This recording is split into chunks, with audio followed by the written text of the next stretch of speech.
This podcast is brought to you by the Ridge Wallet.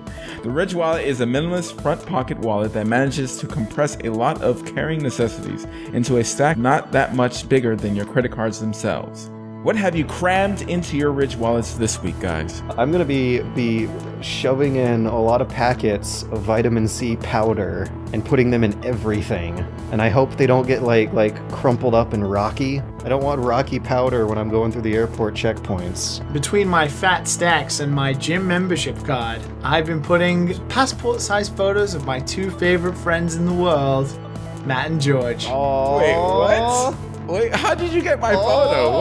What's going on here? Never you mind. No, this is can't fly. No, this is creepy.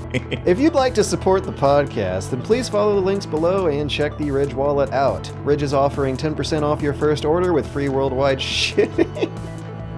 Ridge is offering 10% off your first order with free worldwide shipping if you go to ridgewallet.com/DAS. You still kept it in. Once again, that's ridgewallet.com/DAS. And once again, thank you for sponsoring the show. Thank you to everyone who listens to Dad and Sons and checks out Ridge Wallets. Thank you for supporting the podcast.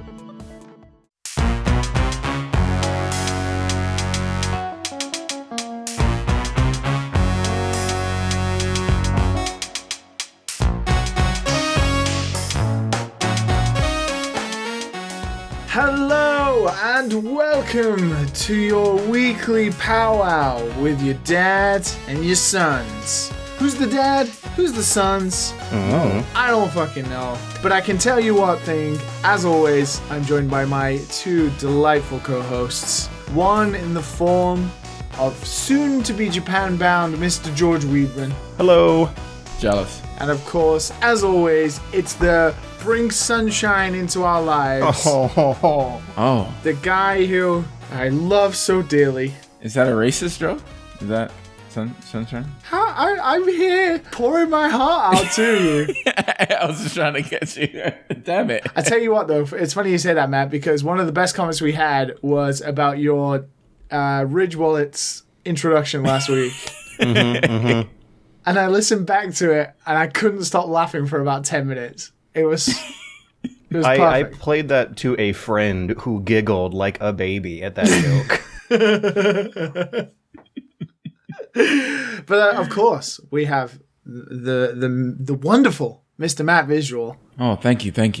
Hello, audience. Welcome to Dad and Sons. Here we talk about all manner of things. Where shall we start, boys? What have we been up to this week? I went to PAX Unplugged for my job What makes it unplugged? because nothing's plugged there.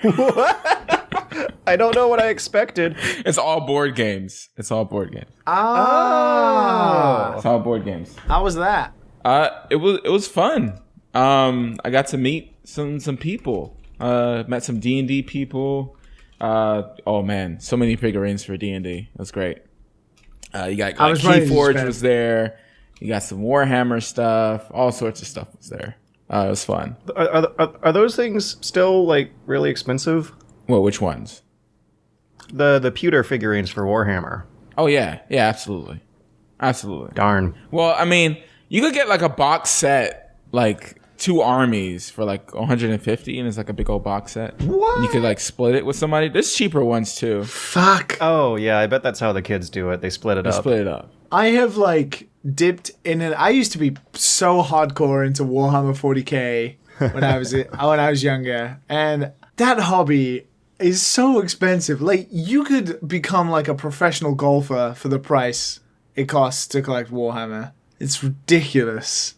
Yeah. But you learn some good skills along the way, like craftsmanship and painting and how to be a general of an army. Yeah. Yeah. Every time I see that game, it's like, oh, time to bring out the rulers and everything. Like, they sit there. If you ever see them play, they have like rulers on hand.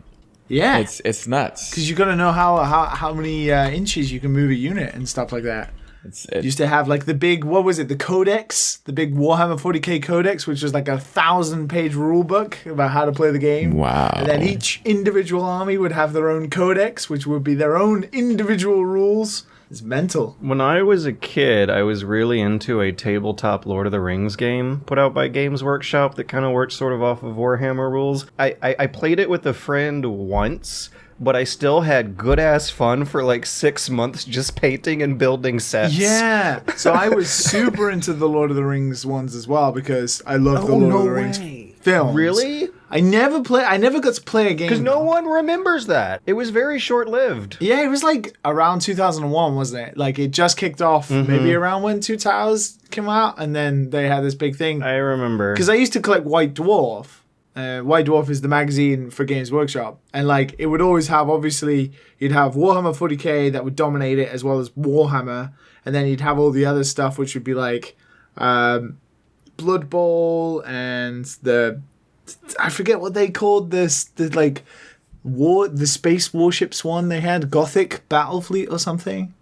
And then I always remember for like maybe 2 years, the back of White Dwarf would have maybe like a 30-page sort of brief magazine at the back of it for Lord of the Rings collectors. It's good shit. What's the name of the magazine? White Dwarf. Was that describing you at the time? I was always a little bit taller than a dwarf. Oh god, I was really hoping for life to imitate art there. Yeah. Liam, you're talking about Space Marines? Yeah. Oh, okay, because you said Gothic. No, like so Games Workshop obviously have like Warhammer 40k, so that's like Space Marines and Tyranids and Tau and all that nonsense. But they always had like spin-off sets, not spin-off sets, but spin-off games that have their own rules. For example, one of the biggest ones is obviously Blood Bowl, which is like the American football. Made one. Yeah. And they've obviously made video games like that. But they had another one that was really popular at the time. I think it was called Gothic Battlefleet. And it was like basically like these giant models of like Gothic spaceships. Wow. It was really cool. Yeah. God, they looked super cool at the time. I don't know. Like, I think they made a video game out of it. emo spaceships. I think they made a video game out of it. I know there's a few video games inspired. Yeah, no, there was a Blood Bowl game, an official one in 2013 or 14, I want to say. There was two, I think. He got a sequel. Yeah. Mutant League Football kind of capitalized on that ahead of time. Yeah. Well, some of the stuff Games Workshop do is pretty cool, just so fucking expensive. And now they got a card game. They got Warhammer Champions. Yeah, which, Matt, you know a little bit about. Yes, I do. Inform the masses of what this card game is. Oh, no. Is that a conflict of interest? I'm not working. Yeah. This is play right now. I'm enjoying myself. Is it a good game, though? Yeah, it's fun. No, don't try to. You're trying to get me to talk about it. No, I'm not talking. I'm trying to get like the PAX Unplugged Matt to come out. No. That's work, Matt. That's that's long gone. It's time for rest. I dodged the PAX Pox, and I'm very happy about that. Very, very happy about that. So I mean, to be fair, you only just came off the plane, so there is still time. Oh my god. No, I don't feel it. Because you know, like not sleeping well makes your immune system a little worse off. A little shittier. Yeah. Yeah. So you got to make up for it. I mean, you know all about that, George. I do. The first time in my life I was able to dodge Conflu was at MagFest last year, and I only drank like vitamin C water for that whole weekend. Like that was. I'm pretty sure I drank more of that than water. Oh, I woke up early every morning and had like a green smoothie. Some healthy vegan breakfast every morning. Some immuno boosting superfood. Yes, some superfood, man. I made sure. Some real because if I got bitter. if I got sick then, I was like, you know what? I tried. I tried. Everything was fine. Yeah. I don't even know if that vitamin C trick works. Maybe it's a mind thing. It's like we think it works, so therefore our body makes it work. Which is I don't still know. just as good, I guess. Yeah. I mean, if it works. I want to talk about air mattresses. Okay. Why do they exist? Why do they exist? They don't work. They don't. They're shit. I have here, I'm sitting on it right now, an air mattress that inflates by itself. You know, you just turn a little knob, plug it in, turn a little knob, and boom, it's done. But it just keeps going down every hour. Am I that big? Like, what is going on with air mattresses? Is it brand new? Yes. Really? Straight from the Wally world, man. You gotta get a return on... Oh, it's a Walmart air mattress. Maybe that's your problem.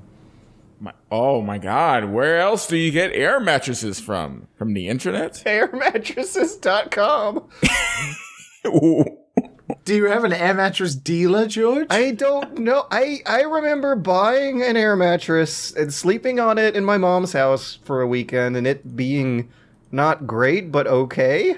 I mean, it didn't deflate by the hour, but it did deflate by the day. Wow. Yeah. That's not bad, actually. I would have rather that. Oh, yeah, no, it was not bad. I would have rather that. This one is garbage. This one is not like sleeping on a cloud or anything. I might as well have been sleeping on the floor.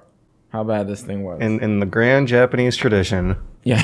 Yes. Jeez Louise. I'm going to be like... Sleeping on the floor. I'm going to be spending, I want to say like... You're going to be sleeping on the floor, George. I'm going to be doing a lot of sleeping on the floor. I'm going to be sleeping in an airport one night. That's not going to be good for my immune system at all. There's a 6 hour layover and it doesn't seem worth it to go to a hotel for that, even though it's in the middle of the night. 6 hours isn't too bad. No, it's not too bad. I've done that. What you do is that you find a place to like a bar stool table thing, and then you just kind of lay your head down. It doesn't work, but you get some type of rest. Like, you know what I'm planning? Find a small little nook. You know what I'm planning on doing for that 6 hour stretch? Get jackets too. It's cold. Oh yeah, definitely. Traveling in December. What are you planning on doing for the 6 hour stretch? Making an outline for our very special 1 year anniversary episode for the following week afterwards, which is gonna be... That Matt doesn't have any idea about. Oh my God, it's gonna be so good though. What? What's happening? Oh yeah. So Matt, don't worry. You have like a 100 message Discord channel to go back to, and we're just building the anticipation for the listeners here. It's we got a hilarious gimmicky bullshit episode coming up.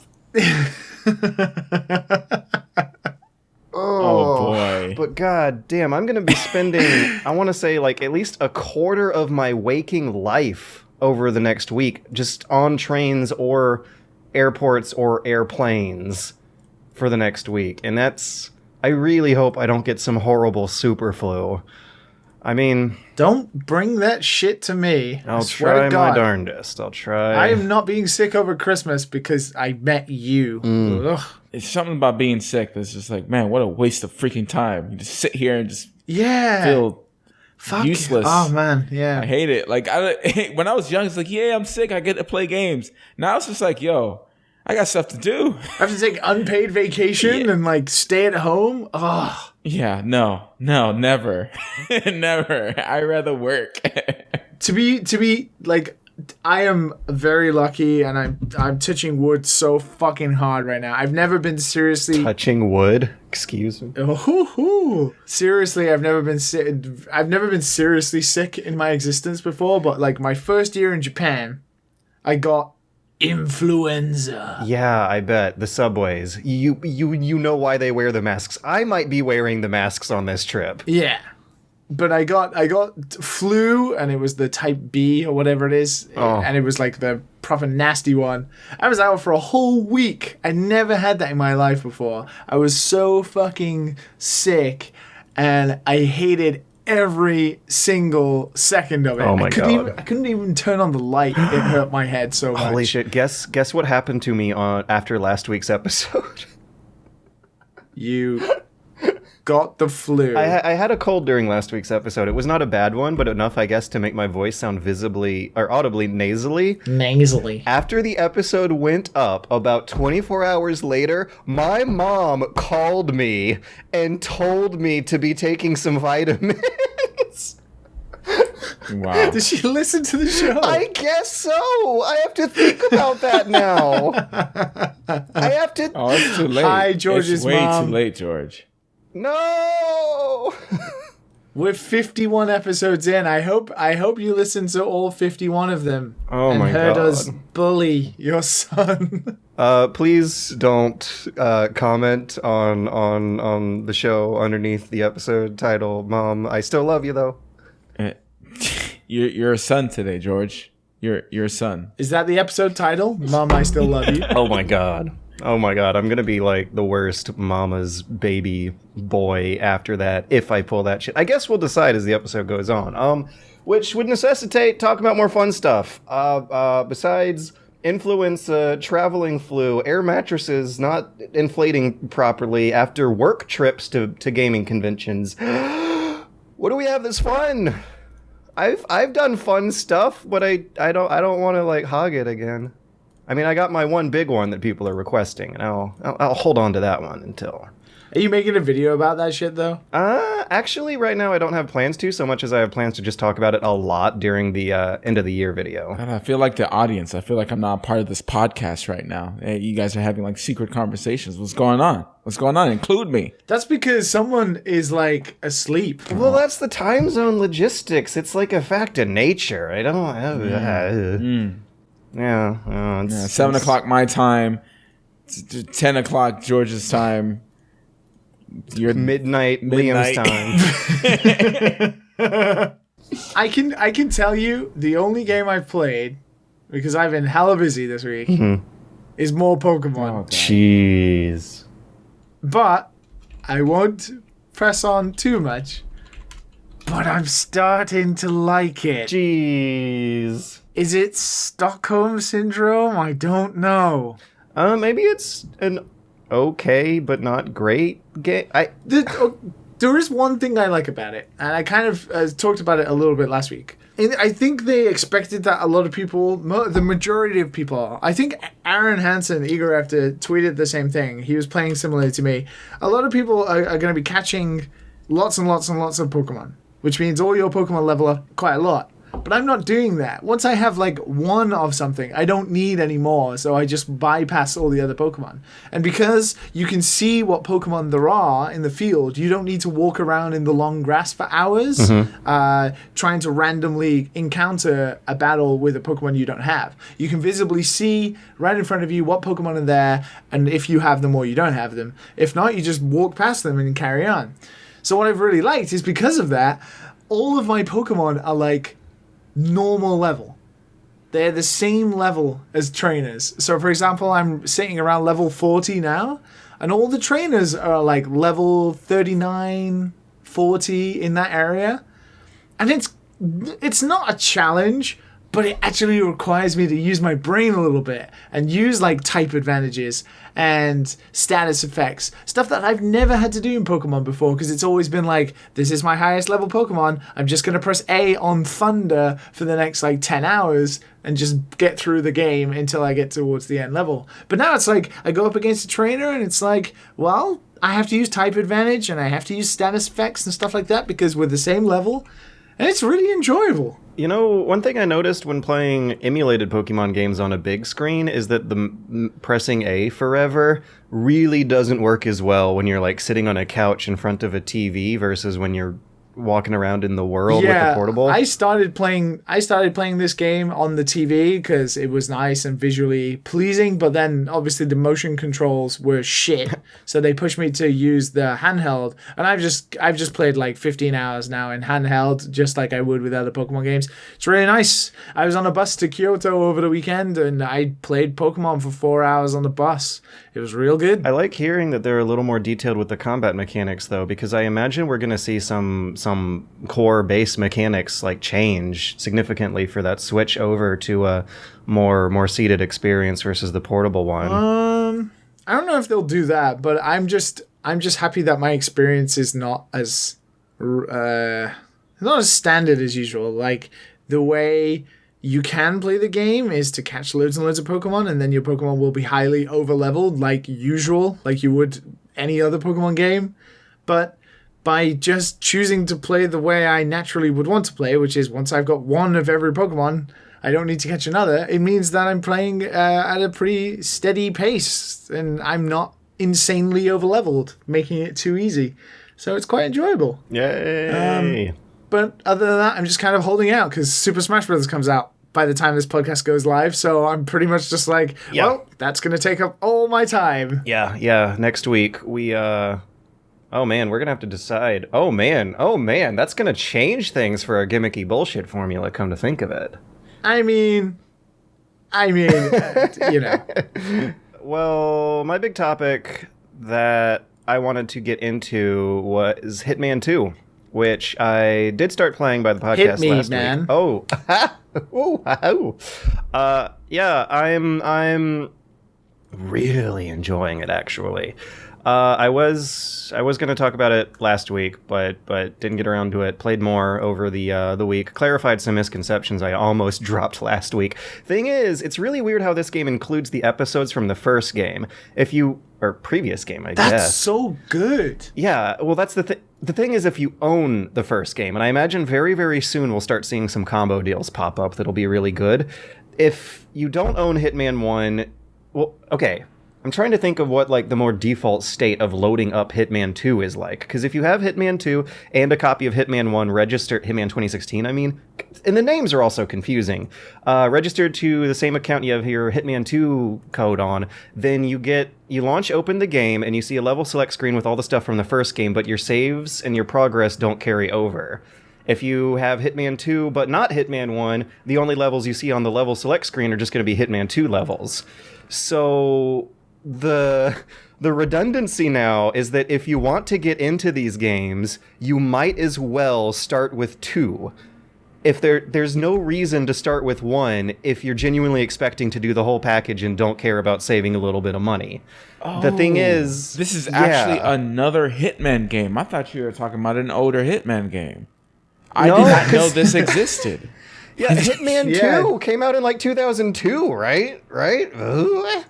Yeah, I thought you were just playing an old game. The more appropriate title is Hitman Season 2, because you can tell that this was intended to be a very, very straight continuation of what they were going for with Hitman 2016. It's another pack of levels tacked onto it. I'm wondering why the hell your saves and your progress couldn't transfer over, because I'm assuming that a lot of the tech in the game engine is the same, but Yeah, but would you want it to carry over? Like, what do you get? Oh no. There are significant unlockables, like different starting points, different weapons you can start out with, different outfits you can start out with. Like, your progress basically determines whether or not you can hide up in a tower at the top of the map with a silent sniper rifle and assassinate people that way.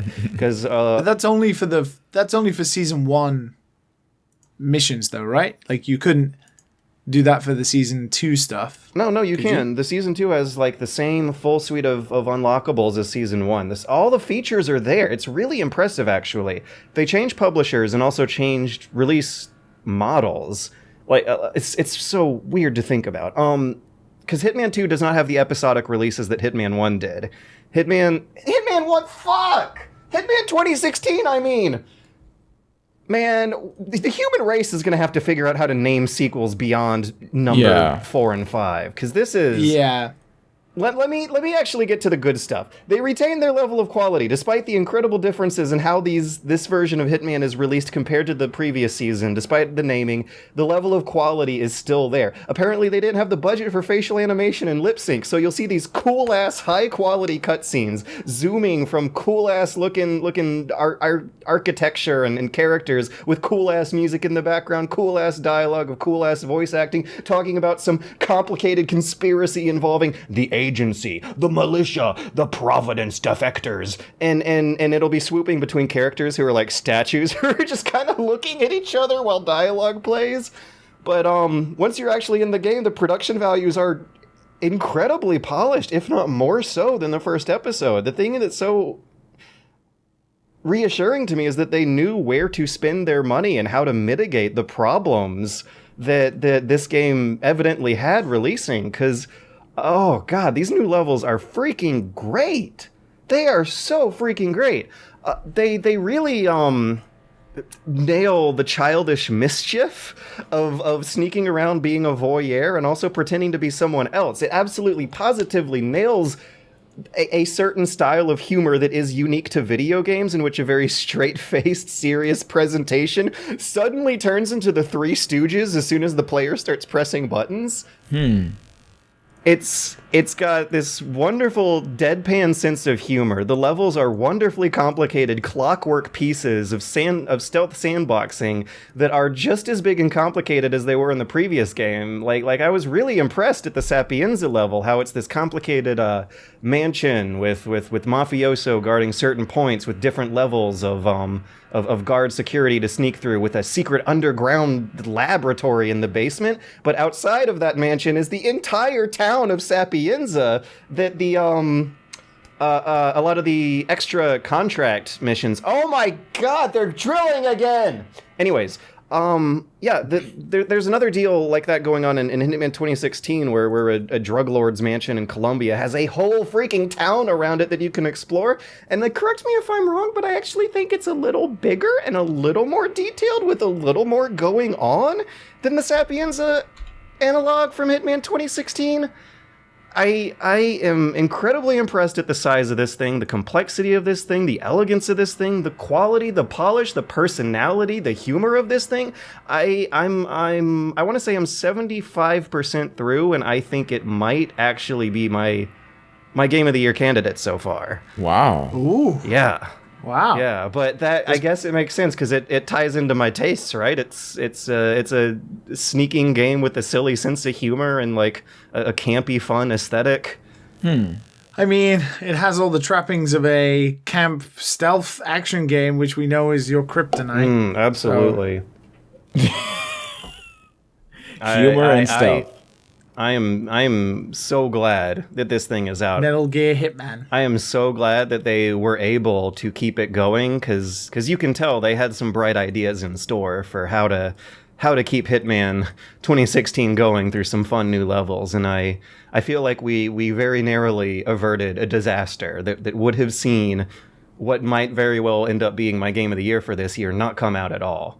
And in a weird way, I wonder if knowing the troubles behind the game's publication is, like, maybe inflating my opinion a little higher. I hope it's not, because it really does just genuinely seem good. I've been having a blast. Me and the girlfriend, actually, have been, like, sitting around just, like, shouting stupid ideas at each other about what to do in these levels, and the fact that they work is so video games. It's so video games. Like she was like, why don't you disguise yourself as a mariachi band and blend into the mariachi band?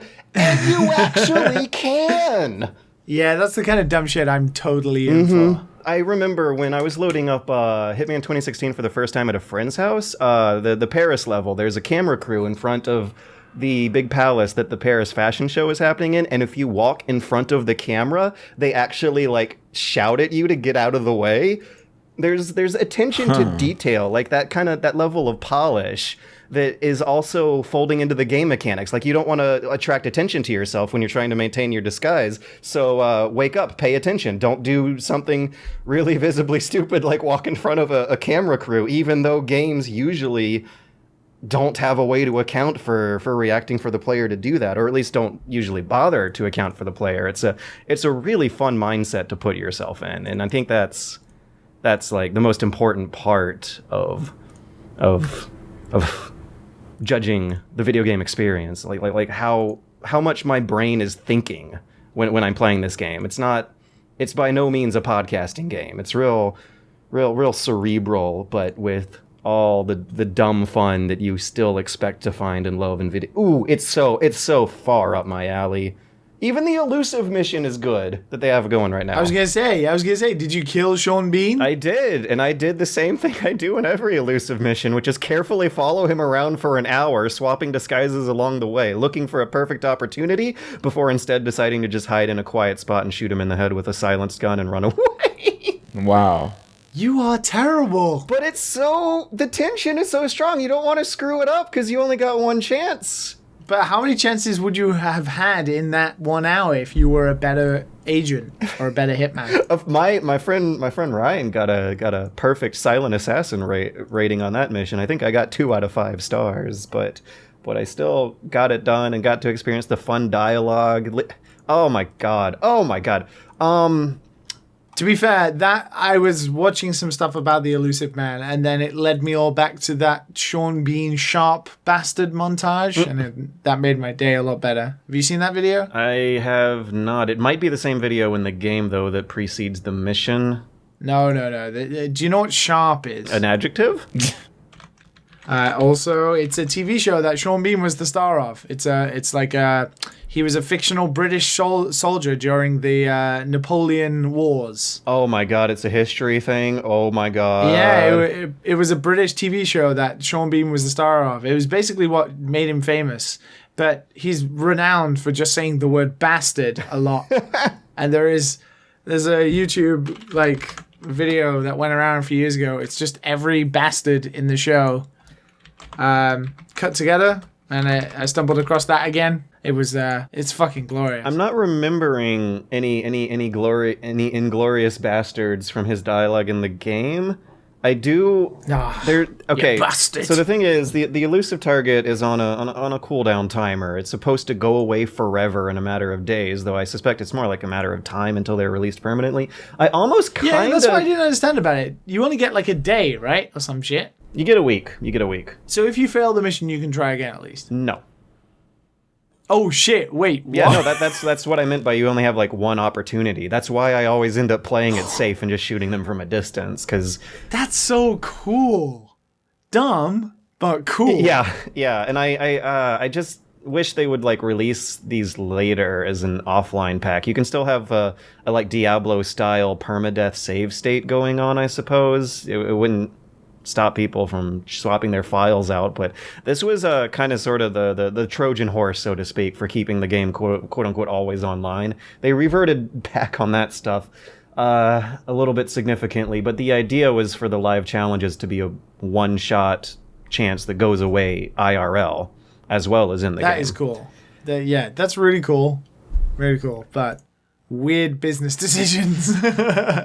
It's a little sad because of all the games that do the episodic modeling, Hitman, I think, is the one that managed to pull it off without doing a narrative, like a visual novel style gameplay. By releasing really complicated, replayable levels every 2 to 3 months, they were naturally gearing people up to play through them over and over again. Now you have some very strange reviews from community reviews on Steam who don't understand that that's the gimmick of Hitman. You also have pop-ups now telling you to replay the levels over and over again. Because since they all came out at once, it's a little less organic of a motive to get players going through them again and again. They changed the name of the quote-unquote opportunities to emission stories for the sole reason, I suspect, to make sure new players understand that the idea is to replay levels and follow the side stories in the level. Like, there's a pop-up telling you, like, there's narrative to uncover here. Go back and do it again and find this cool stuff we hide in our levels. It's adorable. That's probably a good idea. It's adorable. Leave no stone unturned. Yeah. I wonder how many people just play straight through it though, and that's it.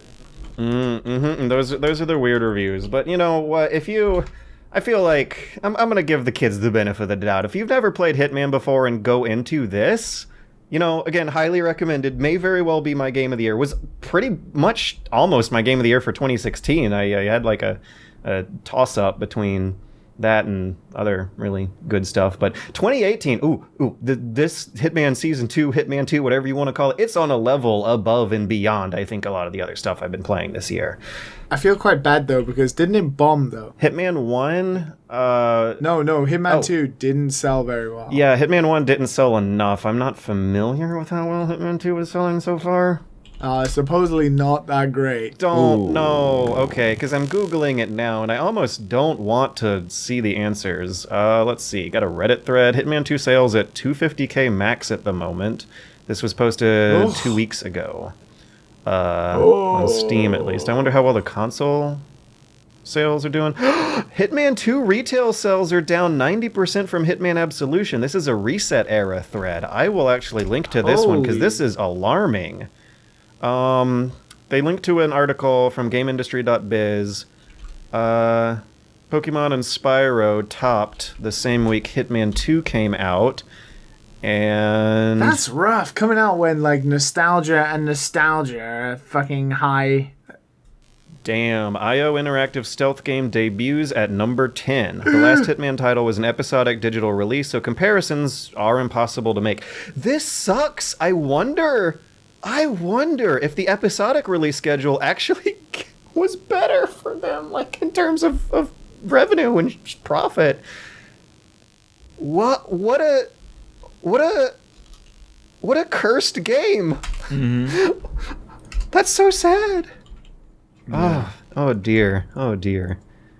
Well, that's sad. It's probably that word of mouth. It is. Like, oh, I played through it, and it's short, it's whatever, and then that guy probably like just went through it very lazily. No, it's just a franchise that I don't think is popular enough for the normies to buy it over Pokemon and Spyro. Well, if you're listening to this, chances are you're already a fan of the kind of games that I am a fan of. Please, please, please, please, please help these developers out. Highly recommend just buying Hitman 2 right away. Wait, are they paying us? Are they paying us right now? No, they're not. I just really, really love these games and want to see this studio. I don't see any Hitman money in my bank account. Right. Matt, you don't even want to know how you get Hitman money, Matt. Oh. It's best you stay out of it. Oh, yeah, no. Don't spend too much time on the dark web, kids. If we find out that Sean Bean has actually been killed and it was Matt, I think we're in some serious trouble. The game is real. I can picture the headlines now. It's like going back to the late 90s. Oh man. Video games made me do it. Argued Florida man in court. Oh my god. No, the 28 version would be video game sponsorships made me do it. Financial anxiety made me do it. That's the 2018 version. My esports money made me do it. But Let me tell you, anyways. My Audible podcast link made me do it. going to California and Philadelphia and seeing like the rise of just homeless people, it just scares me. It scares me about this place. It's so easy for this to happen to like so many people. I have had fears of becoming homeless as well, Matt. So I understand what you're talking about. Who knows where we'll be in 40 years? Oh, don't. Oh God, don't. Doing this podcast on the streets. Just the three of us in a box. Pulling out a like shitty Dell laptop. with a cardboard cutout that says "Will kill Sean Bean for money." A 23-year-old blue Yeti, like rusting under dust. How the mediocre have fallen. Please buy our Ridge wallets. Ridge Wallet still sponsoring us. Hey man, if they keep going for 40 years, I'll put Sean Bean's head in my wallet. You're talking about as a picture, right? It's just like a picture. Yeah, a picture of Sean Bean's head, a printout. Not like his hair or anything like that. Like freshly cut hair. I will put the picture that the Hitman agency gives to me with a big red X on it. Oh my god. Don't threaten to kill people on the podcast, guys. You bastard. Anyways. You should watch that compilation. It's pretty great. Yeah, I just before we move on to the next topic, want to say if you like stealth games, if you like complicated clockwork level design, if you like good level design, if you like good game design, if you like deadpan humor, if you don't like Sean Bean, then go ahead and buy Hitman 2 plus Hitman 1 and just straight launch it just launch your Hitman 2 executable and start Hitman 2016 from that executable. That's how it works. You're gonna have such a good time. Maybe even, I bet going through the whole experience like that might constitute one of the better games of this whole generation, man. Like right up there with Bloodborne. Wait, what? It's fucking good. Have you played it? No, I watched former guest Mr. Barry Kramer stream a little bit of it, and it looked fun, but it just looked like Hitman 2016, and I was like, well that was a good game. game of a generation. I don't think so. Hitman 2016 with slightly better level designs and a more hilarious heat-seeking homing briefcase? Yeah. Yeah, the heat-seeking briefcase thing looks pretty good. I didn't know Bloodborne was that good. Bloodborne was that good, and Hitman is that good, and I'm wondering, as the years roll on, I wonder which game will have a bigger place in my heart as, like, my fondest memories of this generation. I feel like it's going to be a toss-up between the two Hitmans, which now feel like one coherent experience. They really should be. And Bloodborne and Witcher 3. Like, this shit is good, you guys. This shit is really, really good. Damn. I want to play it now. Yeah, I want to give it a little college try. There is a free prologue. Oh, really? Which level is it? I don't know. I'm pretty sure it's like a little Is it tutorial. The Paris level? Maybe. Hitman's prologue is now free to play as of June 2017. Okay, those are the tutorial levels. Guys, even the tutorial levels are really freaking good. Like, they're doing a pretty good job with like marketing that game. I mean, it's not helped them sales wise, but they're doing a good job. Yeah, I just wish there was more justice in the world, you know? Yeah. There isn't. I get that. Matt. Yeah. How's your adventures in Kabukicho, or what do they call it? Kamurocho in Yakuza going? I had time. I was in Philadelphia for like the last 5 days. Last 5, 6 days. Do you like? Yeah. Do you like take your Switch with you when you travel? I almost did. But a good thing I didn't because I wasn't at the hotel much. Because I was going out. We're getting something to eat, getting some drinks. We did an escape room called the Meltdown. And that was fun. You really like escape rooms. This is my second time. That's 200% more than me. I like doing new stuff. You got to get out 200%. You gotta get out there. It's 200% more than me as well. I've never done it. Gotta catch up with the world. And I realized I played the escape room Philadelphia, and it was the Meltdown. And I gotta say, not all escape rooms are made the same. Oh, is this bad or it was better? It was okay. It was okay. So like, so they put you in this room, and this whole room looks like a place to, like I don't know how to explain it. It looks like an inside of a submarine almost. But you're supposed to, you have all these dials and everything like that tells you, oh, you need to reroute the power. You need to cool down the jets and blah, blah, blah, blah, to make sure this nuclear pant doesn't overflow and blow up or whatever. Pants? No, yeah. You don't want your nuclear pants to blow up, kids. Yeah. And you had an hour, right? And every time we were to play the game, play like one of those, the pipes are heating up, you need to cool it down or whatever. If we lost that, it's a minus of like 3 minutes. And every time you complete that or got it right, it gets faster and faster and harder and harder. And every time you lose, it just subtracts minutes from your time inside the escape room. So you're seeing the time in your escape room, your money basically, go away. Because you're failing at these, and they don't really explain it properly.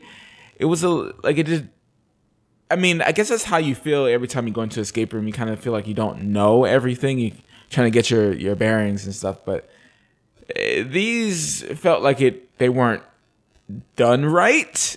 Like it didn't make sense for some of the little mini games that they had for cooling down the power plant. So basically, within 15 minutes, we blow up.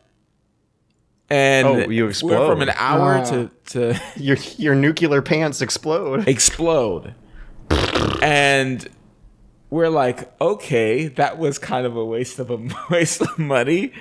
And then a door pops open, and like the real game starts. And there's like a bunch of like little clues between both rooms. We had to do like some hacking and stuff like that. So eventually, wait, you had to do some hacking? Huh? Like how serious is the hacking? Well, so it 1 keeps + 1 asking for a = code. 2? It's there was like math on a wall that we had to like do in order to get a code. I had to rearrange these drawers to open up a secret compartment to get a box that also had a lock on it that we needed to get a code to unlock, to get that code to unlock, to do another passcode in the computer. Like, it's kind of nuts. It's a lot. It's a lot. And I don't know how much fun it was, to be honest. And I don't particularly like doing math in these games like I did with the casino, but I enjoyed the casino more than I did this. And this one didn't have much math puzzles. Gambling with microtransactions? Yes, I enjoyed that way better. Like Jack Black and all those like puzzles and stuff. I enjoyed that way better than I enjoyed the Meltdown. So we won, before the time limit, but we were like, okay, that was all right. And she told us that the beginning part was supposed to be a stress simulator. And we would ask her, like, did anyone fight? Did anyone argue with each other? So, yeah, people have gotten heated in that room. Yeah. I wonder how liable the company is if there's, like, a fight. Yeah, no one has punched each other out, she said. I was like, okay. Because that was a little annoying. I'm not going to lie. I was like, man, our money's gone. There goes, like, a bunch of money that's gone. But, yeah, it was interesting. It was interesting. I got to make sure I pick my escape rooms right. I think. But it was cool to see that it was in a bank, a place that used to be a bank. So they had a big bank door leading into the escape room. Oh, that's pretty cool. Yeah, it was all metal. It was pretty cool. It's pretty cool. Nice. Yeah, that's my week. I'm gonna play some games this week. Let me tell you. I'm gonna play some games. They can't all be casinos. I guess not. I guess not.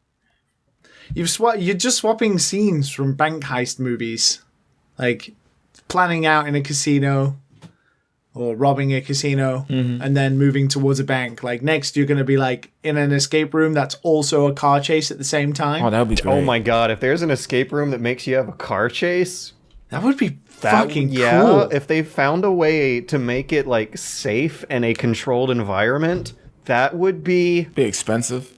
Can we find a way to have Ridge Wallets sponsor Matt to go on like a cross-country escape room adventure? Yes. Sponsor me, and I'll make some cool videos about escape rooms. Woo! Yeah, but that's the whole point about escape rooms is that you can't record or anything because it spoils everything for everyone. That's true. Yeah. So people won't come. What games are you planning on playing, Matt?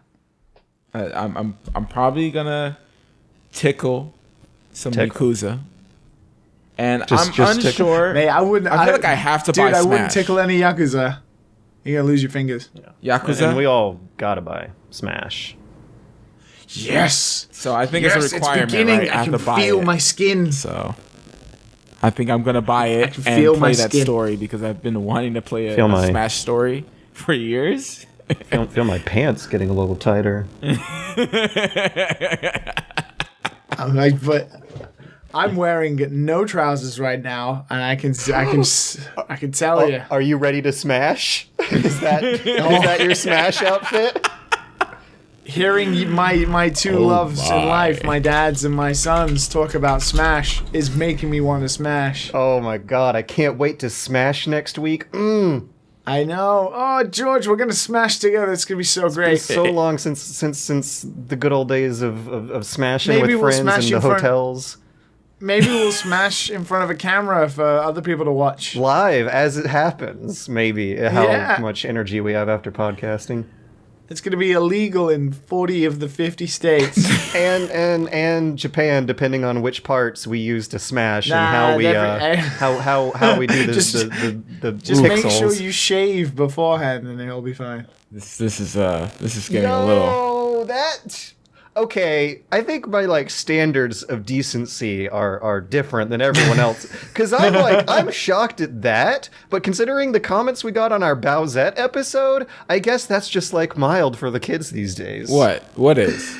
Avoiding Japanese censorship by shaving your pubes, so you don't have to you don't have to censor the pubes, just the Jeanettes.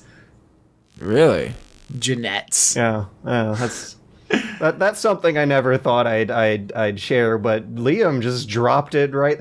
To be fair, you dropped it as like kind of an implied joke, and I just spelled it right. Fucking, what's wrong with me? I was actually thinking about this the other day when I was driving. Where was I driving to?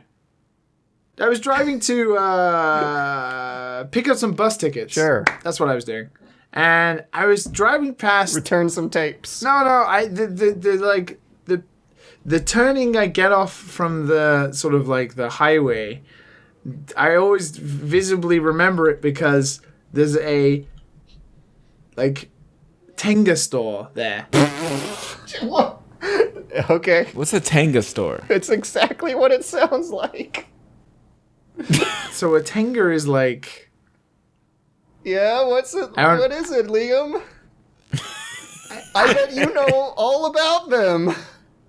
I know what they are. Oh, yeah. I heard you stop to think about it. It sounds like Liam is being very quiet. I mean, do you know what? He doesn't want anyone to overhear him talk about Tenga. Right. It's probably... Speak louder, Liam. I can't hear you. It's probably not my place to talk about Tengas too in depth. If you're interested, do some Googling. Maybe do it in incognito. Yeah, right. Can you spell it? Tenga. Tenga. It's just like the Japanese demon, a Tenga, like the masks that people get tattoos of, which now makes me laugh insanely. Why is it named after Japanese demons? Because they have a long nose, George. Huh. Which could look like a... It looks like you could put a Tenga on top of that nose. Potentially. What? As Matt just Googled it and found out what it is. It's a Japanese brand for male masturbation aids. Oh, God. Yes, you just went there out. we go. Oh, the secret's out. I didn't say Personal Secret's out. lubrications. Oh, my God. He keeps going. Yeah, they are. I wish I had a list of products here. A few years ago, I was in New York City, and I visited Times Square. There was a Tenga billboard in Times Square. It was just, and I kid you not, it was just a picture of a smiling man that had a Tenga logo in the lower left corner. Yeah, that doesn't surprise me. And when I was in Japan last time, before going to a restaurant with some friends, I went through a Donkey, a grocery store, to pick up some supplies, and they had Tengas in the male like hygiene aisle next to the shaving cream. You just throw it in your cart and check it out. That's my point. That's what I was trying to bring up. Like, I forget now, having been in Japan for almost 4 years. Like, I forget what is like Western societal bounds. Masturbation like, is fucking evil. What are you talking? Silence yourself. I know, right? Whereas Japan is just like, what do the eggs do? The irony, you know? They have pop-up stores. The egg clicker, the egg brush, the egg cloudy. What? What? Yeah. So my Japan has skewed my censorship radar. I don't know what's okay anymore, or what's not okay, I should say. Oh, I see. The egg extends. Well, yeah, it's gotta fit on top of your Tengu nose, your Tengu nose. Super stretch sensations. Wow.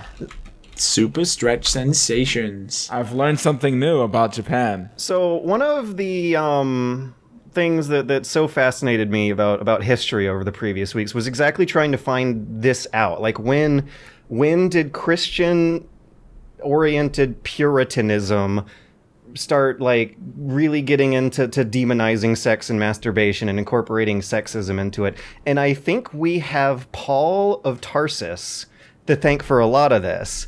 When Christianity was first starting to spread across the Roman Empire during the years shortly after Jesus, he apparently had a more male-dominant version of the theology than some of the other disciples that were spreading the word at the time.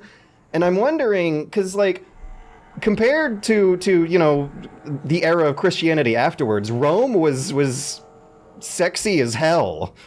Everyone could do everyone, well, kind of, sort of. I think homosexuality was illegal for the public, but the emperors were able to marry men just fine. But at some point in that process, standards started to change, and at some point later in the process, some especially Puritan Christians decided to leave Europe and go to America, where they could be crazy without dealing with so many consequences of their religious craziness. And as a result, I, born as an American, for some reason, feel really awkward about, like, nudity and masturbation and such. And the chain of events, the butterfly effect, is incredibly fascinating to me, because it's only how many lifetimes ago would it be? I did the math, not a lot. Let's see, if I'm, like, approaching my 30s, and Saul of Tarsus was around like 1995 years ago, defined by that. That's just 60 lifetimes. All I have to do is, like, think of myself, multiply it by 60, and I'm back there. And that's where so many, like, little personality quirks, the ways we think, begin with political and religious reformations that drastically change people's standards and perceptions throughout history. It's amazing to think about. Sorry. Thank you for coming to George's Sex Ed TED Talk. I would have a lot of fun writing one of those, actually. I bet you would, you bashful American. Bashfulness. But I'd love to find the roots of bashfulness. Going back to smashing, though. Wow. Because I just want to revel in the fact that this potentially could be, like, the last Smash week ever. I mean, I doubt it. Yeah, there might be at least Smash spin-offs in the future, but yeah, it's going to be a while before a, like, numerical big sequel. Well, I can't remember there being, like, such an event for a Nintendo game in a very long time. Even Breath of the Wild didn't seem this, I don't know, hyped. With all the leaks? Even with the leaks, I still feel like now, like, the leaks were, like, last week, and now everyone's sort of not forgotten about them, but kind of is like, now the game is coming out for the normal people. Like, now we can all get ready for it. And just the pure amount of characters, everybody's, like, learning about characters they might not know about, so everyone's, like, posting tweet threads about the different characters that people don't know about, all the different not trophies, but all the assist characters, and just, there seems to be a lot going on, and it's all rather exciting. Oh, I love that you said rather something. Yeah. It's all rather exciting. Oh, it's beautiful. Were you eating those little British cookies? Been waiting a year. Yeah, scones. Yeah. With tea. Scones, you said it correctly. It's not a scone, it's a scone. Thank you. Whoa. A sconce is what you put a torch on, right? A scone. A sconce, yeah. You have an accent? What's going on here? Scone or scone. And it's not scone, it's scone. I'm sorry to offend you. No, you didn't. You got it right. Yay! It's a very heated debate in the UK how to pronounce. What, scones? I can't even tell if you said it right anymore. I'm so confused. Troll. It's a scone. It's a scone. Oh my god. Scone. Okay, it's scone. Scones. All right. Scone. We're good. Not a sconce. That is a torch. Oh my god. That's a castle torch. Video games. Anyone have any more video games they want to talk about? No. I got one. Yeah, I don't. Well, 1 hour in, George. Come on now. Tetris Effect's pretty cool. Oh no! No! Not again! Not again! Yeah, that's the thing. You can't pitch people on this game. It's literally just Tetris. It's just a really good ass version of Tetris. It's just the new best version of Tetris. It is. The thesis of the game. The theme. Wait, did you play it in VR though? Oh yes. Exclusively. Tell me, how is it? How is it? A little fuzzy, but still pretty darn amazing. You can really, like, I think My Tenga has gone down at that news. Yeah. I think I also might have spoiled myself by playing the higher resolution stuff on PC. So save that for later. Make sure your first impressions are raw and pure, and that. Yeah. Okay. Liam. Actually, it looks really bad. It looks like a poopy load of ass dicks. Wait, you're gonna be like hyping me up to buy PlayStation VR? Right. Like, stop reversing. No. Because this way you'll be really impressed. Because Tetris Effect in VR is. I'm already impressed by Tetris Effect. Tetris Effect is so freaking cute. I respect it for just being a game about chilling out and playing some Tetris. That's like the core, the mission of the game. It's really zen. That should be the quote on the back of the box. Yeah. Quote, just chill out and play some Tetris. I respect it. George Reedman. Yeah.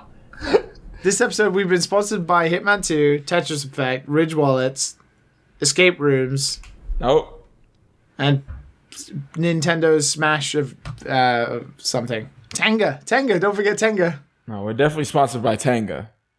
Dude! Okay, unless you guys have any serious objections, I'm going to start sending Tenga some emails after this podcast. Oh my god, We don't want to be attached to Tengas. Okay, well... Attached to Tengas? We don't want to be attached to attached to Tenga? I mean, you'll have some fun if you are attached by a certain body part. But brand-wise... Wait, Liam, you've tried this before? Let's dive deeper into this. No. Let's dive deeper. You have a couple eggs, don't you? You just have a couple eggs just laying. 100%, guys. If I had tried a Tenga, I would tell you. 100%. But I do have very close friends who have tried it. Very close friends. Everyone's very close friends. How close? Like, speaking terms. You mean you're not attached? You don't know this person of yours inside and out? This friend of yours? This very close friend of yours? I don't, but their Tengas sure do. Oh my god. Yeah, so you go up to me like, have you scrambled your eggs? They said it was alright. They're expensive though. They're like... You gotta pay for quality, man. Quality eggs. Exactly. I can't remember how much they are. I think they're like 1,500 yen, so about $15. $15 a pop seems like quite expensive though. What for an egg? You can only use it's them. not one-time use, is it? You can only use them. Yeah, it's only one-time use. It's only a one-time use, really? What? So that it's literally $15 a pop. Yeah, that's what I mean. It's $15 a pop. That's literally why I said it. All right, we're getting saucy. I really gotta pee. It's like spunking money down the drain. Oh my god, I'm going to the bathroom. $15 a pop. 10 years of evolution has led to the Tenga Flip Zero. Since its launch 10 years ago, Tenga has continued to pursue advancements in engineering and technology, leading to rebuilding the flip hole from zero, giving life to the Flip Zero. Reimagining what technology and the best materials can produce in terms of pleasure. The all-new integrated pivot houses the flip-open hinge inside the product body, allowing for a seamless insertion point that improves usability, while still keeping the product easy to clean. With advancements in molding technology, we created the most intricate internal details to date. The ridge walls hug you from both sides as soon as you enter, and the ripple dome holds you with its rippling edges. Deeper still, you'll push past the triple chain gate, pushing air out as you go. Finally, the layered end orb awaits, where an enveloping layer and sensational end orb stimulate from all angles. After use, simply open the body and clean with running water. Use the slide arms as a stand to dry the product. You can safely keep the Flip Zero in its case for storage. 10 years of evolution has let us zero in on the possibilities of pleasure. Welcome to the new age of stimulation.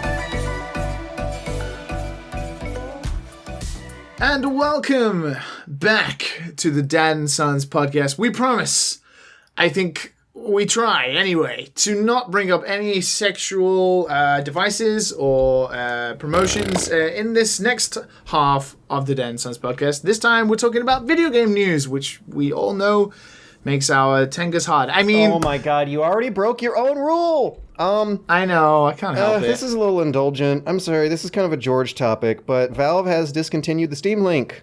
Oh, that sucks. Boo! I still haven't bought one yet. Well, I guess now you have to use a cell phone or a laptop or something to do your in-home streaming, which seems to be their idea. I guess they just couldn't sell the things, and then they started releasing the Steam Link app for free, which purportedly does the same thing. In my experience, I've gotten better results with the Steam Link box, but I think that's because the laptop I was using was an old POS. But no, the Steam Link, man, they were selling those things for like $1, and it basically, wirelessly transmits a video feed from a fancy computer in your house to a TV screen in your house. And I think the big thing is that not enough people knew that this thing is almost better used for non-gaming applications. Like, how the hell is Steam going to market this thing as a great way to watch pirated movies? But that's what it turned out to be. I love my Steam Link. I'm sad to see it go away. I wish they just outsourced the design and the tech to some other company to sell it under a different brand, because I bet it could have been a successful mainstream product on par with stuff like Apple TV and a Chromebox, because it does a lot of the same stuff, but is a lot more versatile, I feel. You can just transmit your whole desktop over. Thing is, you got to start by transmitting Steam over and then close out big picture mode, and then you more or less have your computer on a TV. The latency is incredibly fast if you play through wireless mode. If you have a 5G wireless router, if you have a new, let's say 1.5 to 2 year old Wi-Fi router, you should be good for that, which is almost as good as a wired connection, just with a couple seconds of delay every now and then when someone's calling into your house. But if you're watching movies, that's fine. That's the thing that's great about using the Steam Link not for games, is that if you use it for movies and TV shows, you don't got to worry about latency at all.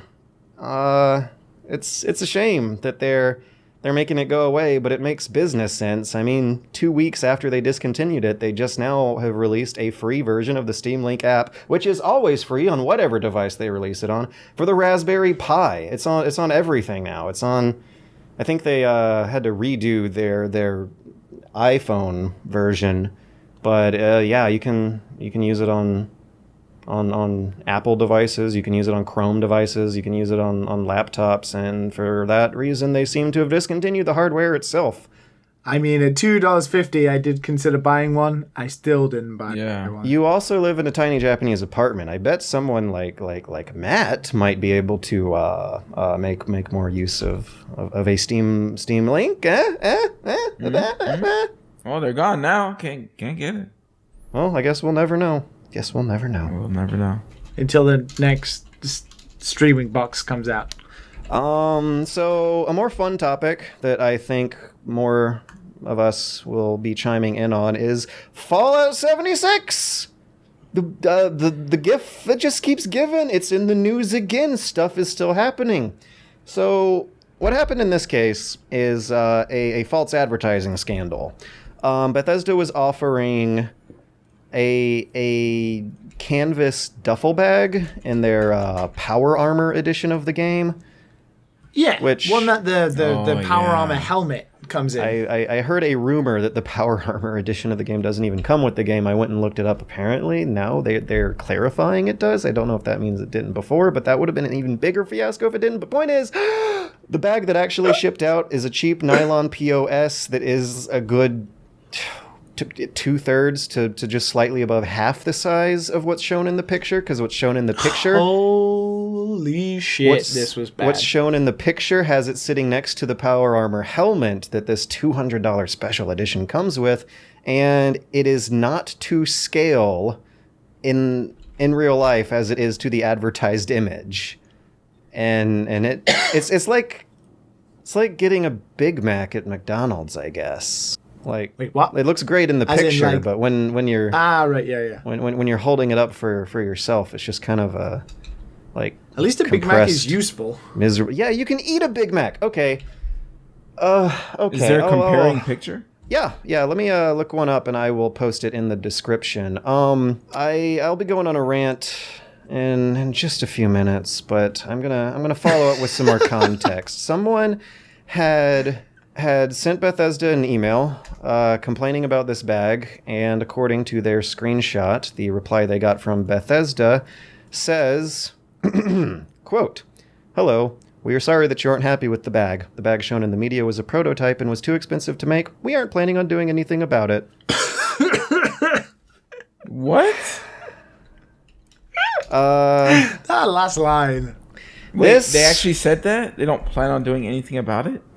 According to the guy's screenshot, that did not turn out to be the case, however, because, that circulated, that caused outrage, that caused a scandal, and now, to assuage the concerns and control the damage, Bethesda is offering $5 worth of in-store, in-game credit for microtransactions to people who bought this $200 edition with a cheap, shitty bag. And did you see that the 500 atoms, that's so the refund you garish. got was not enough to even buy the canvas bag in-game, which was so funny.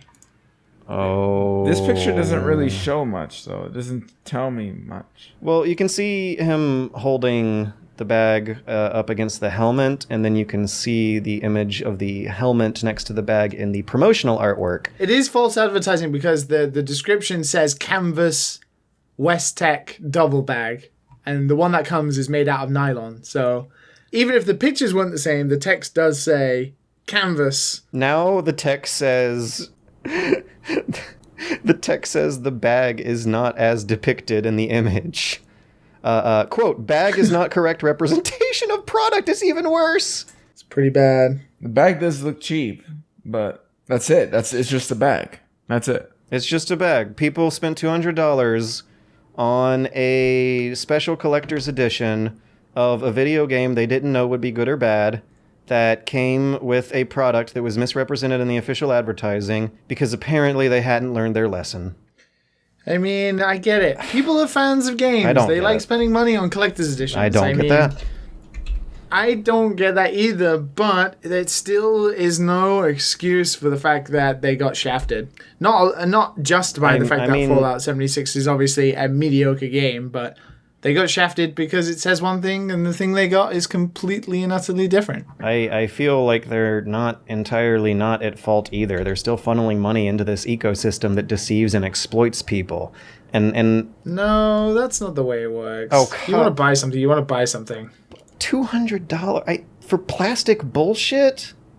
It doesn't make the game better. People spend a lot of money on various but some things, people man. like it because it makes their room look better. Various plastics. Yeah, people... We were just talking about Warhammer. You know how much they spent on one of those Man, people work hard for a living. little men? Those little men? $200 for little men. A lot. Too much.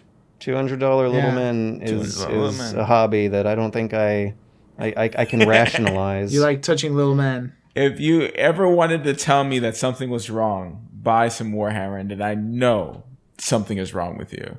Something is happening. Someone's robbing you. Something.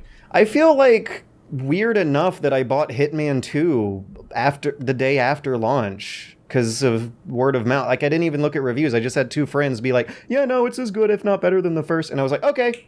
Also, it was only $40. It wasn't $200. And the game was out. You understand. I don't. Yeah, so you understand. No, I don't. No. You understand because there are people who have been fans of the Fallout series for a long time, especially since Bethesda took over and Fallout 3 came out. These fans will have been as hyped about it. However, because they will have been sold on the fact that the other games were good. I feel like you were sold on the fact that Hitman was good. Yeah, by default, they're a hell of a lot more hyped than I am, because at least I waited until the damn thing came out. I waited until there was positive word of mouth. I spent $40 on that thing, not $200, because come the fuck on, people. You have food. George, it took you like 3 years to buy a PlayStation 4. Yeah. You are of a different breed. I need to buy food.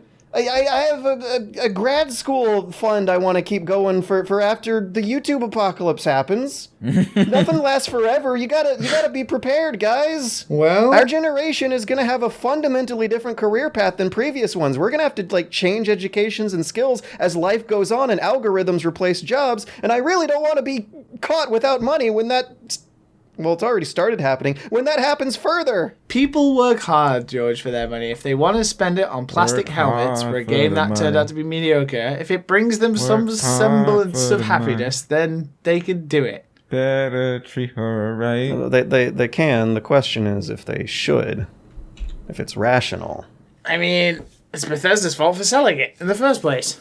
It's not their fault for wanting to buy it. Yeah, but it's also the same as people who buy crystals. Economics. There's a demand for crystals and $200. Okay. 5 minutes. Okay. All right. Last news topic.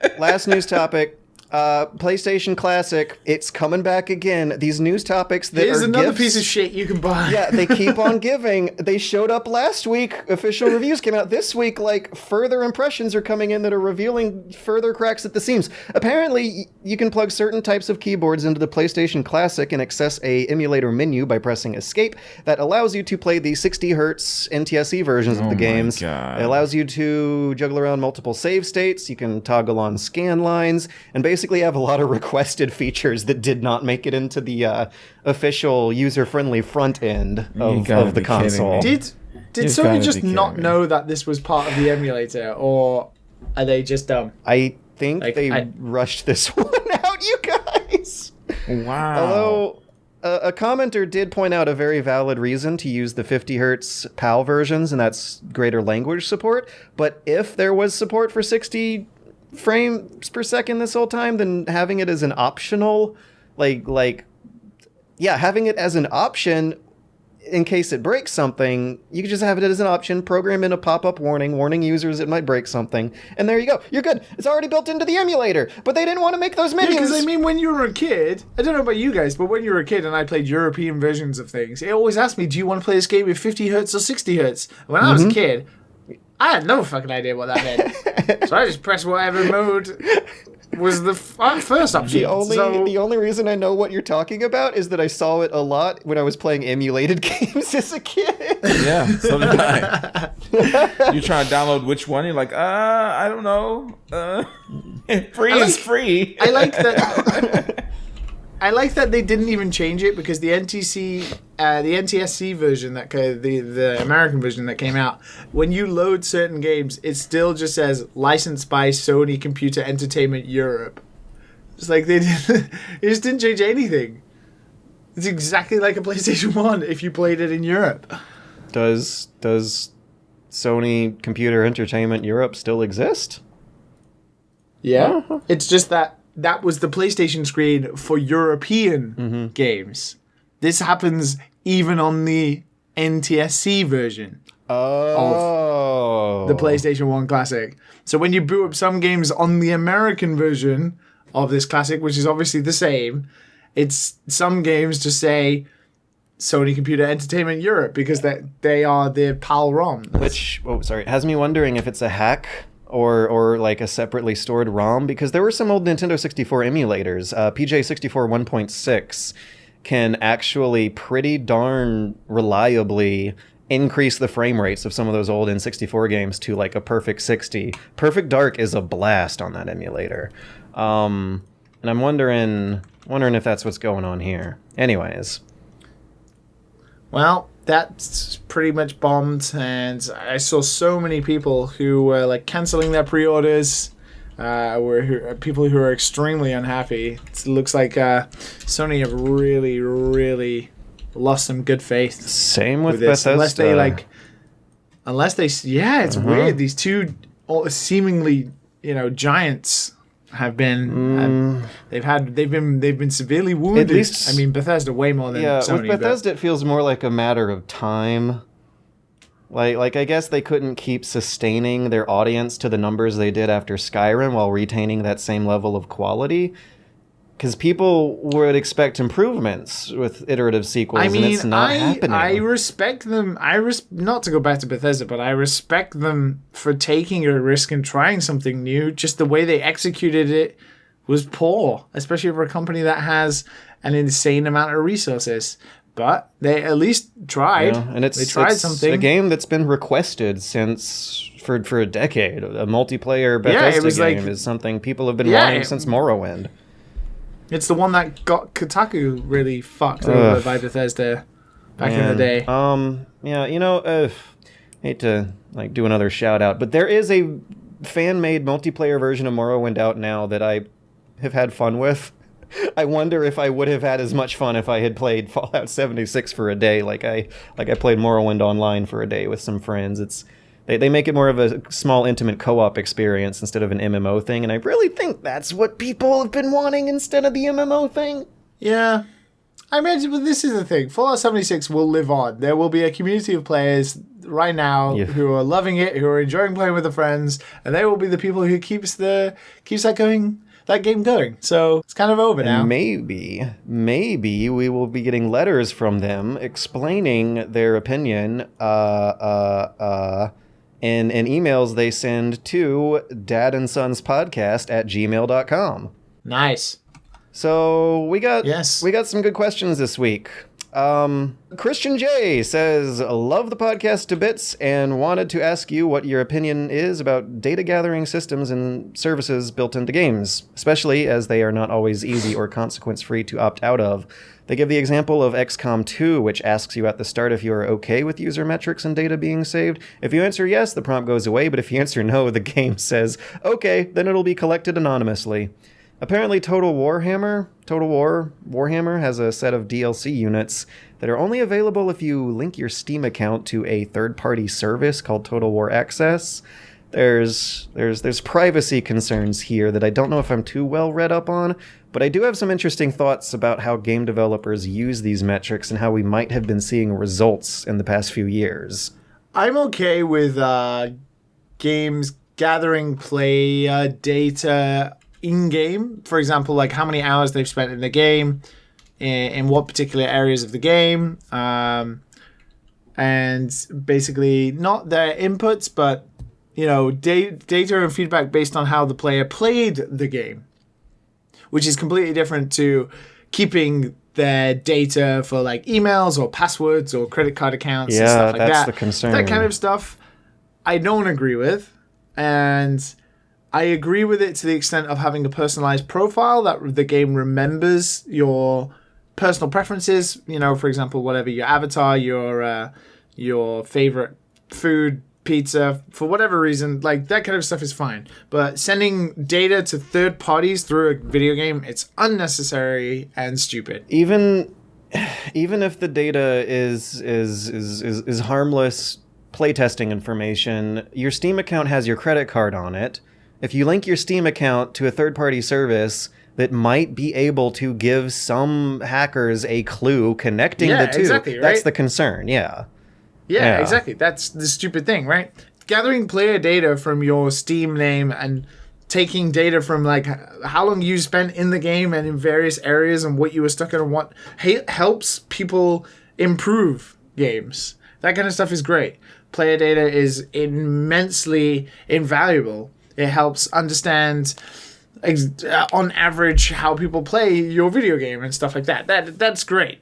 But that's completely different to, obviously, having your credit card information tied to your Steam account and then giving it away through DLC to a third party. It's just a little scary, I would think. Another reality of our current economy, beyond having to change jobs when jobs become automated away, is having to change passwords all the time, because it seems like only a matter of time until even big corporate companies like Ashley Madison get hacked and everyone's personal data. Well, I mean, we've already had video game instances of this. Yeah, Sony gets hacked. Famously regularly. Everyone's PSN data is out there in some, hacker's vault somewhere. Change your passwords, kids, a lot. This reminds me of MapleStory 2's RNG as well. Oh, yeah. Them collecting data of the game and basically boosting up their RNG when you say you're quitting the game. In Korean! You gotta type it in Korean! Yeah. Yeah. If you say, I'm quitting the game, in Korean, that increases your chance drop rate. Yeah.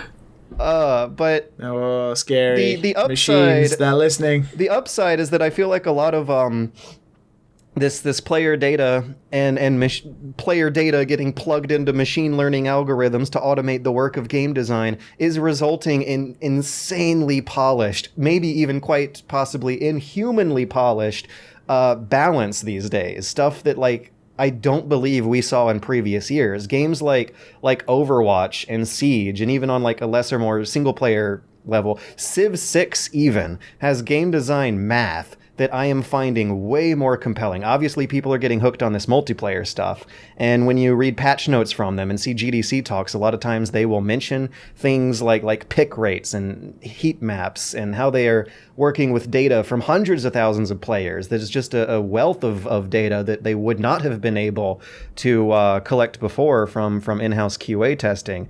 And the bright side to it that I do think we are seeing is better game design as a result. And, you know, the downside is more and more famous and consequence-heavy hacks than before. It's a yin and a yang, I think. I want to say, as I said, I'm all about for the people MapleStory collecting thing, like a developer the player data come out and inside the said, game like, to help talked about improve the post, games, but and he's like Yeah. he's very disappointed in seeing Other stuff is everyone difficult. making false education. I'm fucking up the word now. Ooh. Accusations to see without any evidence, leading to players to type terrible messages in game. It's almost like a hit. Like it's almost like a hit. Like you know, you put this post out, and then everyone starts typing in Korean or even in English that they're quitting the game. They're quitting the game, and it just kind of spreads out to other people. And they're like, "Oh man, everyone's quitting this game. Why is everyone quitting this game?" And it actually hurts. It actually hurts. I mean, I bet. Yeah. I wonder if it was like a hit, or if it's actually true. Well, yeah, it's question. I mean, when you're working with like probabilities and drop rates, I guess you could just shove a lot of money into the slot machine and start taking notes and doing math on what that does to the outcomes and the results. But the gotcha is that there's always a random element. Oh, whoops! It could just be totally random that this thing is dropping higher rates. yeah, I don't trust. Right? I don't trust gacha. I don't Right? trust gacha mobile games. I mean, I made a game that had a gacha system, but I don't take your money, so I can manipulate the numbers as much as I You want. are now the enemy, But- Liam. Yeah, but that's the Yeah, thing. exactly, right? Manipulating numbers. But I'm not taking your money. You see, That's what I mean. You're taking people's money in gacha games on mobiles. Like, I don't trust that shit but at all. so much of like compelling game design and getting players hooked is just like manipulating numbers in the right way. Like I would love to do a deep dive into Civ 6. This game, I can't stop. Every single decision has like this simple arithmetic to it. Like I can take a calculator out and determine at what turn I want to do what move. And it's so addictive because it's so good at manipulating those numbers. It's so good at tossing its currencies around. And I Well, I bet doing the math behind that involved a lot of player data and a lot of manipulating numbers. talking of reasons for playing video games, George. Okay. Nick H. watched a Oof. Joseph Anderson video. And came away Joseph makes with a good videos. with a declaration. Yeah, well, I agree. We'll get into the email. Nick H.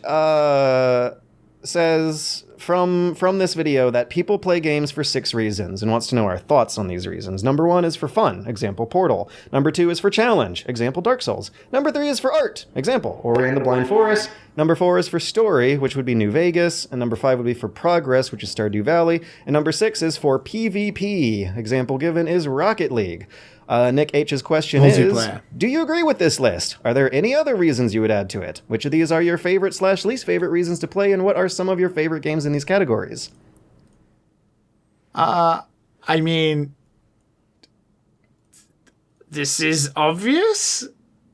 Am I wrong? Like, I feel like These there's a are lot of reasons holes that you can people- poke into this list. I mean, Yeah. yes, you have reasons, but what about like escapism? Right, that's my big thing. I enjoy immersion, I think, more than other qualities of video games. That's Yeah. why I get into Assassin's Creed. I don't even like the gameplay. The story gets real stupid real fast in all of them, but it's immersive and fun and meaningful to do virtual time travel. It's edutainment, and there's entertainment value in that only games can pull out, and it's that particular way. Yeah, you could also say education and learning. Games like Minecraft and stuff like that, that help. Civ and Total War have that element to them. If you're like you and you then read Wikipedia for like 17 hours later. Yeah, exactly. There is some people that do play specifically for PvP though. Oh yeah, I don't get it. Yeah, absolutely. And they like junk food. They like the Call of Duties. They like the Assassin's Creed. But for example, that's junk food to me. Yeah. But for example, like he puts for challenge in Dark Souls, I would say I don't play Dark Souls for a challenge. I play Dark Souls because the aesthetic of Dark Souls is like dark fantasy, which is fucking right up my alley. So I've yet to beat a Dark Souls. People play games. I've only played Demon Souls and beat the hell out of Demon Souls, but I've never finished a Dark Souls. Am I missing out on something? I would say maybe stick with it. I would recommend Bloodborne. Just play Bloodborne. Yeah, Bloodborne is like Bloodborne. Tower of Latria, the game, for the whole game. It's the best levels of Demon Souls for the whole game. Oh, it's good. Bloodborne is the best. It just seems like people are constantly just attacking you the whole time, just waiting for you to go around the corner and attack you. I feel like that's the game. Am I wrong? Is that Bloodborne or Dark Souls? You're not wrong. Like, I don't want. Which one? Which one? To play that.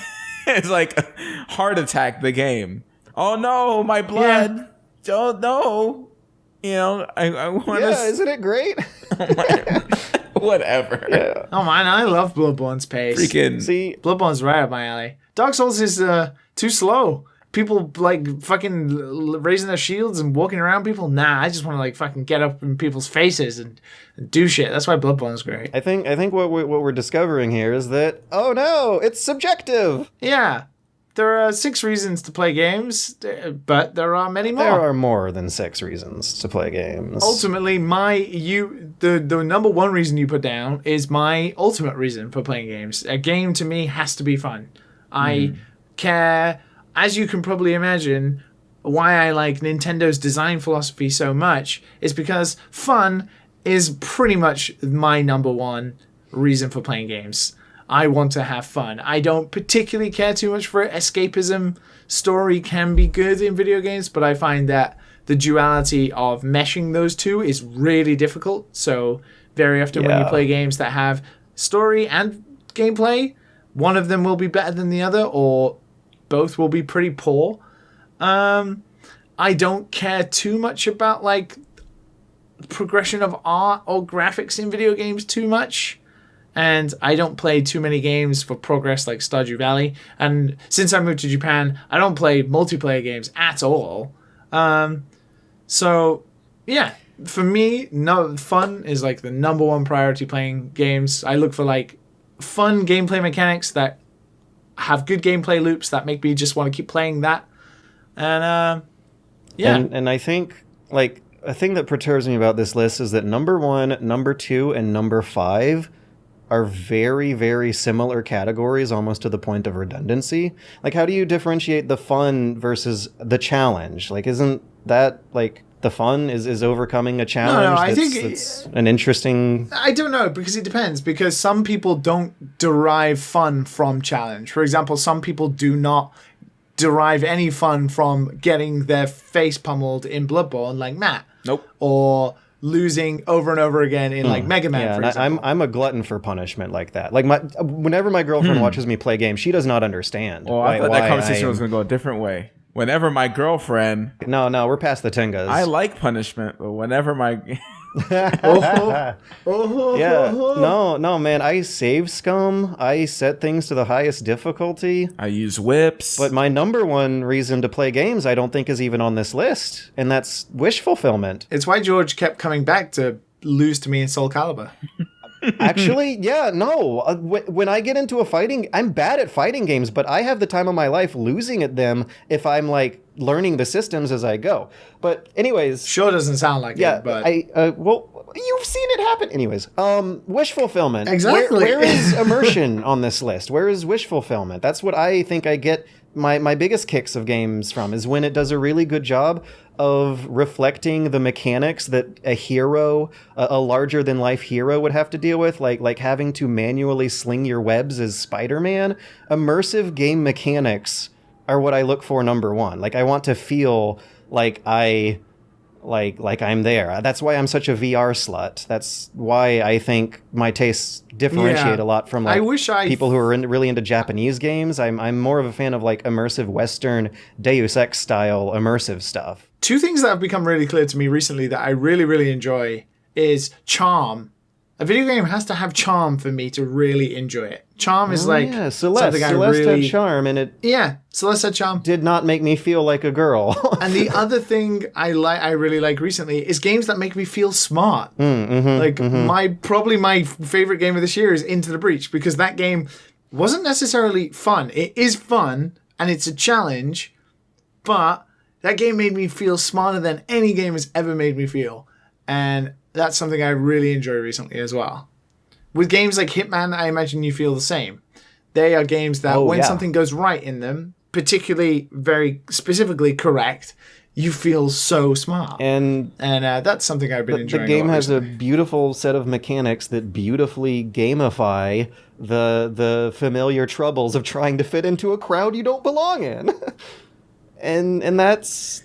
It gets my mind going to really interesting places. That's what I want more than anything else, is like my brain to just be ticking away through some really fun thought experiments as I'm playing.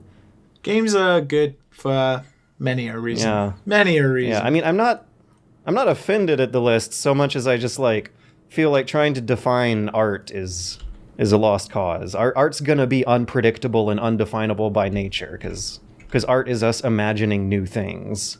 I feel like it's based on mood as well. Yeah, absolutely. There's sometimes where I want to escape. I mean, I remember a time where I was just feeling like garbage, like years ago, and I played Oblivion nonstop every day.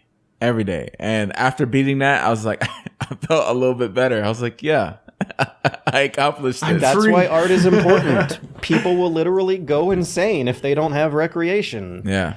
And as human history continues on, art continually breaks previous boundaries and previous expectations to the point where now it's common acceptable mainstream to just call every pop media culture thing that comes out a form of art. And like trying to narrowly define things like this, I don't think results in productivity and products. Like walking simulators were something that previously people were like trying to disinclude from the video game chronology, and they're still around and they're fine and now have a fan base. It's weird. Games fit all shapes and sizes, right? And it's even more difficult with video games because they are so varied. You know, if you look at a game, for example, like Hitman 2, it compares nothing to something like, Guitar Hero. It's just, they cover so many different shapes. They're both video games, but those are two very different video games for two very different humans. I like them both, but I am definitely more of a Hitman human than I am a Guitar Hero human. Never really got into Guitar Hero, but boy, people get into Guitar Hero. Indeed, and that's all they'll play. I was a Rock Band guy. Definitely a Rock Band guy. Oh, Guitar Hero fancier. 4 World Tour. That was my favorite. All right. Well, thanks for the questions, Nick H. and Christian J. We will be doing some... Come to think of it, we'll be doing Dad Den the week after next week because we got the fun gimmick episode. God, George, we better deliver next week. I mean, you know we will. Even Matt doesn't know yet. Oh my God. I'll fill you in after. The anticipation tickling my prostate. Oh yeah. That's gonna be like, that idea is terrible. But you know Matt's favorite part of the podcast. Like and subscribe us on SoundCloud. Yeah. And comment. Oh. Comment. We never I really... can't wait for the day that one of our tweets goes viral, so then we can go check out our SoundCloud, and it'll just be a link to the Dad and Den's podcast. I know. Oh my gosh. When did that become a thing? Every time I see that, I always go down just to see what people would say. Well, wow, this went viral. Well, check out my homie, rapper, on the SoundClouds, man. And like, no one clicks that junk. There's always like Yeah. Like a 0.001% of likes on it. I would like to see what the click-through rate stats are. Well, check out our SoundCloud.